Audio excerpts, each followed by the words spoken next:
အဲ့တော့ကံဆိုပြီးတော့ဘာမှမသိတဲ့ကံကိုသွားပြီးပုံမချနဲ့ကိုညံ့တာအဲ့ဦးစီးကကံကောင်းအောင်မလုပ်ပါနဲ့ကံကောင်းအောင်စိတ်ပြေစိတ်ကောင်းရင်ကံကောင်းအောင်အဖြေရရှင်းနေတာအဲ့ဒါလုပ်ကြည့်လိုက်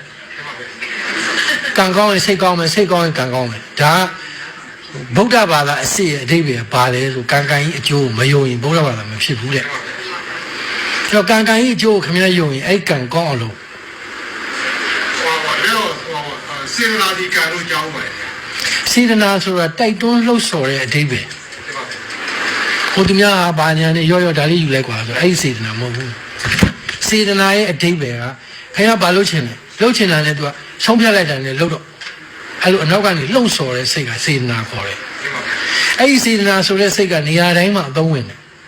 မကောင်းတာလုပ်လဲသူပဲမြောက်ပြီလားကောင်းတာလုပ်လဲသူပဲမြောက်ပြီလားအဲ့ဒီစိတ်တခုကကိုယ့်စီမှာရှိနေတာမွေးရပါ